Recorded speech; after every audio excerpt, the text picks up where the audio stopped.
На первый взгляд все хорошо, а на второй не очень. Сейчас открутим защиту. Все смазано, откручивается просто. А этот болт все как мы любим.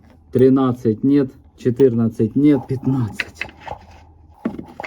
На 16 нет, на 17 да. Защиту открутил, это значит, что объем работ на сегодня выполнен колоссальный. Вот тут у нас два болта держат втулки стабилизатора. Раз, в самом удобном месте.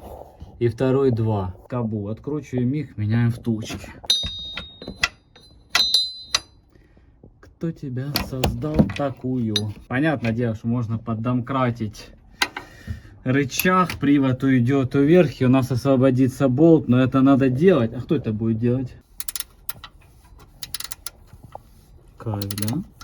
Так, болт откручен, и мы его вытаскиваем. Вытаскиваем. Признавайтесь, кто держит палец в жопе. Больше так не делайте. Оп, оп, оп. Красота. Ляпота.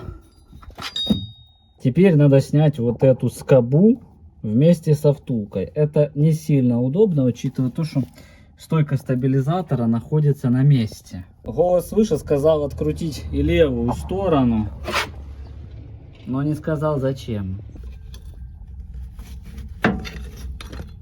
Я благодарю Академию. Итак, джентльмены, это старые втулки, это новые втулки. Есть еще момент, то что у них два диаметра, если не ошибаюсь, 17-19 или 16-18. Теперь задача какая? Нам нужно вот эту скобу и втулку натянуть на пруток стабилизатора. Но есть два момента. Во-первых, вот этот болт стандартный, он короткий. То есть вы, когда вставишь его через подрамник, резьбы не хватит. Надо более длинные болты. То есть надо вот что-то типа такого на скорую руку. Гайки тут для того, потому что нет резьбы, короче. Смазываем силиконовой смазкой или мылом, чтобы оно чпонькнуло. Стало на свое законное место тут и сюда. И сначала резинку надеваем на пруток. Или одеваем. Неважно. На пруток. И потом вот эту скобу как бы болтами подтягиваем, натягиваем на втулку. Подушка стабилизатора на месте, но к своему большому стыду я совершил две ошибки. Первая. Во-первых, я был упрямо убежден в том, что они одинаковые, они разные, они не зеркальные, они правая и левая. Почему-то у меня в голове был момент, что они одинаковые. И я поэтому открутил стойки стабилизатора. Мне стойки стабилизатора не лень было откручивать, просто в основном они откручиваются болгаркой.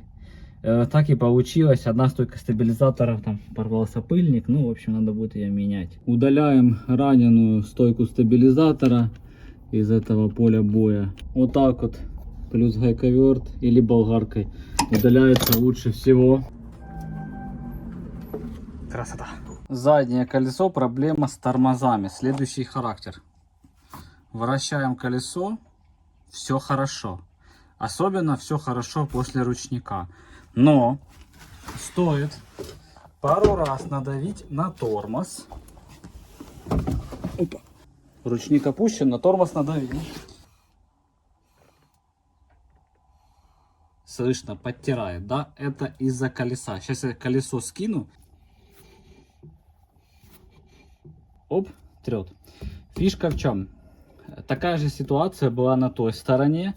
Оно вылечилось тем, что был заменен трос ручника и с той стороны, и с этой. Получается, когда мы тянем за рычаг ручника, уравниваете ручника, вот эта планочка, за которую цепляются два тросика, она не ровно идет, да, а вот так вот ее кривило. То есть она криво была. Это говорило о том, что какой-то из тросиков подклинивал.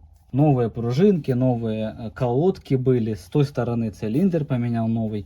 Новые тросики, все почищено, все смазано. И вот появилась эта штука, опять пришла. И для начала прокачаю тормоза. Солдатик ушел вверх. И теперь барабан снимается. Вот про вот этот солдатик идет речь. Вот он зацепается ушком за пружинку, а пружинка вниз колодки. То есть мы отвертку вот так вот сюда раз и его приглашаем вверх. Идея с прокачкой была не очень. Разбираем, ждем новый цилиндр. Откручиваем тормозную трубку. Штуцер тут на 11.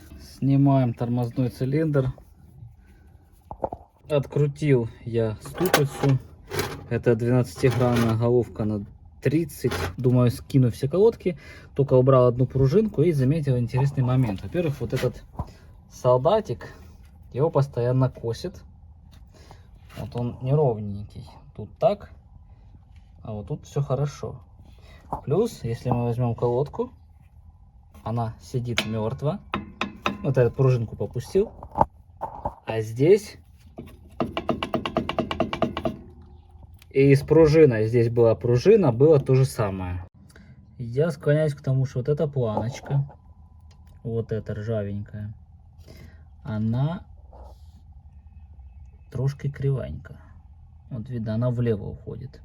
И колодка стоит, вот, если мы посмотрим, вот постоянно она, ну, не в своем, так сказать, положении. Ее больше влево уходит. День номер 2. Прибыл новенький цилиндрик. Сейчас мы его трошки обработаем. Раз.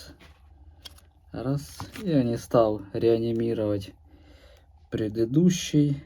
Там уже были сильные такие потемнения. Использую такую смазку ТРВ 110. Она, в принципе, подходит для контакта с тормозухой. Можно еще использовать вот такую Френкет. Планку ручника я выгнул спецприспособлением, молотком. Вроде бы зазор действительно стал меньше. Все относительно неплохо. Вот так вот. Да, цилиндр алюминиевый. И цилиндры, они, ну, как бы не самоподводящие, если так вкратце. Вот так вот оно должно быть. Опа, опа. То есть поршеньки здесь с вот такими проточками. Проточка ко мне. И обязательно поршеньки надо ограничить вот такими хомутиками. Потом покажу, зачем такое делать.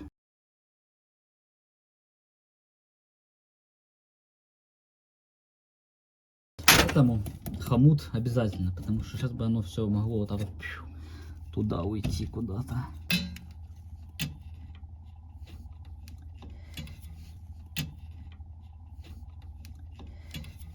Я всегда с первого раза надеваю. Угу.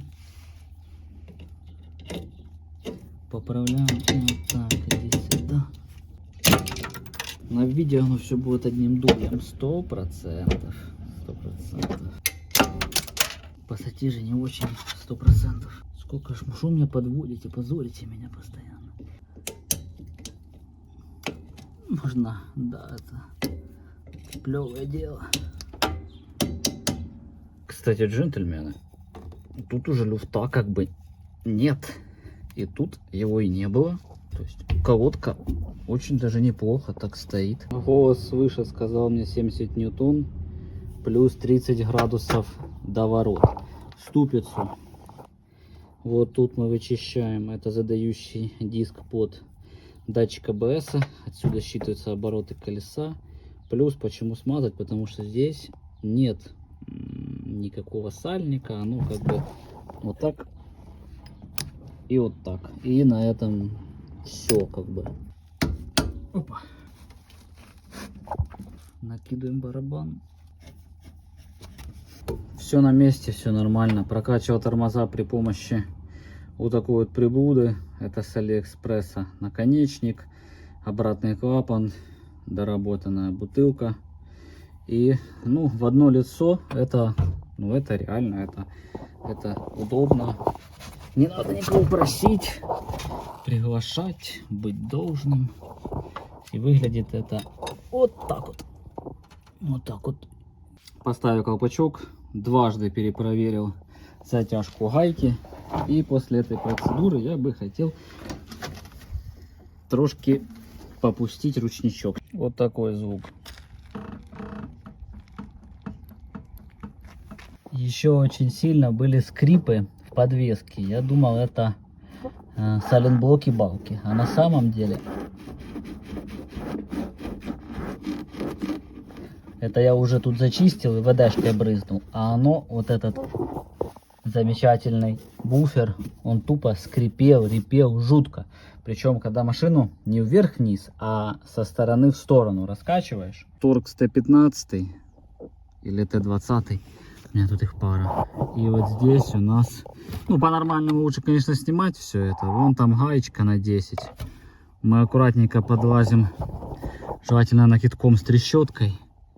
Я буквально полгайки попустил, стало лучше. Ну что, джентльмены, скрипы в подвеске устранены. Осталось весь инструмент почистить, сложить в свои законные места. Из каких-то еще моментов надо поменять трубку, которая идет на маслоотделитель. Она потеет, потому что год назад я промывал, вычищал маслоотделитель. Новые прокладки ставил, колечки, там все эти дела. Но она плохо прилегает. Я стянул ее хомутом. Это не помогло. Надо новую трубку заказать будет. Вот. Тормоза прокачаны, ничего не подклинивает. Скрипы сзади, вот эти репения, они ушли спереди, ушли. Новый цилиндр подкинул, ну так тому и быть. В принципе, с одной стороны менялся цилиндр.